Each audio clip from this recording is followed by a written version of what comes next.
cousin was with him that night, and he called me yesterday morning, and asked me to posted on Facebook, asked me to give him a call. And that's when he told me that something bad had happened. Family and friends coping with the loss tonight of 5 lives. Now investigators are working to answer their questions after one of Portland's deadliest fires. A burned out shell stands at 2024 Noyes Street. Tonight now we've learned federal investigators will join local teams to find a cause. WMTW News 8's Morgan Sturdivant reports. The aftermath of the fire that swept through the apartment house on Noyes Street in Portland is a jarring sight for many that call the neighborhood home. I can't stop looking at it. You know, you just can't imagine something like that happening right in front of you. Authorities say 5 people are dead from the fire that tore through the house on Saturday. 9 people managed to escape. 1 was injured and released from Maine Med, and 1 was taken to Boston to be treated for severe burns. The whole front of the house was a wall of flames. I've never seen anything like it.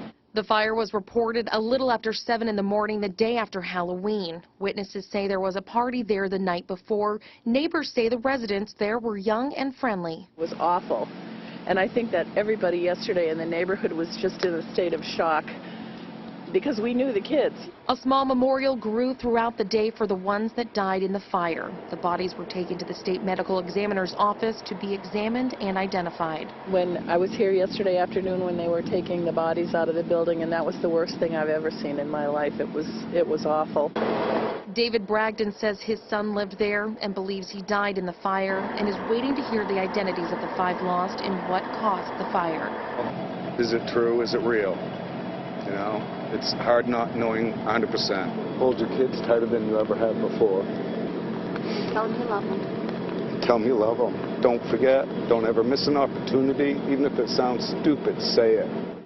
In Portland, Morgan Sturdivant, WMTW News 8. Investigators did say tonight that the man who was severely burned is 29-year-old Stephen Summers of Rockland. He was in Portland to visit some friends. Meanwhile, in this aftermath, many of us are asking questions, even feeling anxious about this fire. A local church group gathering near the fire site to console friends and family today. A chaplain with the American Red Cross tells us feeling grief, even if you aren't connected to this tragedy, is completely normal. For people close to the disaster, it certainly can be difficult to know what to say. Really, the only thing to do, the best thing to do, is just to listen and journey with them.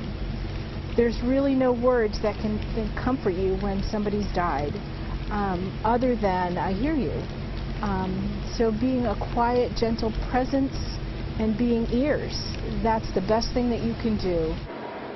The Red Cross has set up a support center at USM's Woodbury Campus Center, but the center did close tonight at 6. For help after hours, you can call the number on your screen there, 874-1192.